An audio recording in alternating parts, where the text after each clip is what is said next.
অভিশংসনের মাধ্যমে দক্ষিণ কোরিয়ার সাবেক প্রেসিডেন্ট ইয়ন সুক ইয়োলকে অপসারণের পর নতুন প্রেসিডেন্ট পেতে আগামী নির্বাচনে ভোট দিচ্ছেন দেশটির নাগরিকরা। গত ডিসেম্বরে হঠাৎ করে ৬ ঘন্টার জন্য সামরিক আইন জারি করে সমালোচনার মুখে পড়েন সাবেক প্রেসিডেন্ট ইয়ন সুক। এরপর পার্লামেন্টে অভিশংসনের মাধ্যমে তাকে ক্ষমতাচ্যুত করে। গত ৬ মাসে পালাবদল করে দেশটিতে ৩ জন ভারপ্রাপ্ত প্রেসিডেন্ট হিসেবে দায়িত্ব পালন করেছেন।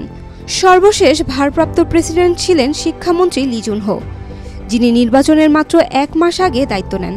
এর আগে প্রধানমন্ত্রী হান ডাক-সু এবং অর্থমন্ত্রী চোই স্যাং মকও এই দায়িত্ব পালন করেছেন।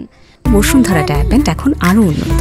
এই হট এয়ার থ্রো টপশিট দ্রুত শোষণ করে সোনামণিকে দেয় কোমল অনুভূতি। তবে প্রেসিডেন্টের এই পালাবদল দায়িত্ব দক্ষিণ কোরিয়ার রাজনৈতিক অস্থিরতা আরও বাড়িয়ে দিয়েছে।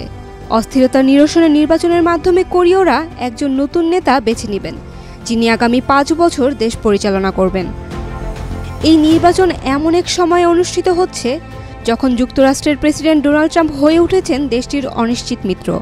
ফলে উত্তর কোরিয়ার হুমকি এবং চীনের সঙ্গে শীতল সম্পর্কের মতো দীর্ঘদিনের চ্যালেঞ্জগুলো নতুন প্রেসিডেন্টের জন্য আরও কঠিন হয়ে উঠবে।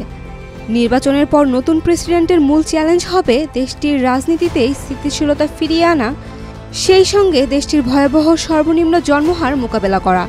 এছাড়া নতুন প্রেসিডেন্টকে বেইজিং ও ওয়াশিংটনের সঙ্গে ভারসাম্য বজায় রেখে কূটনীতি চালাতে হবে। জনপ্রিয়তা জরিপে নির্বাচনে এগিয়ে আছেন বিরোধী দল ডেমোক্রেটিক পার্টির প্রার্থী লি জে-মিয়াং।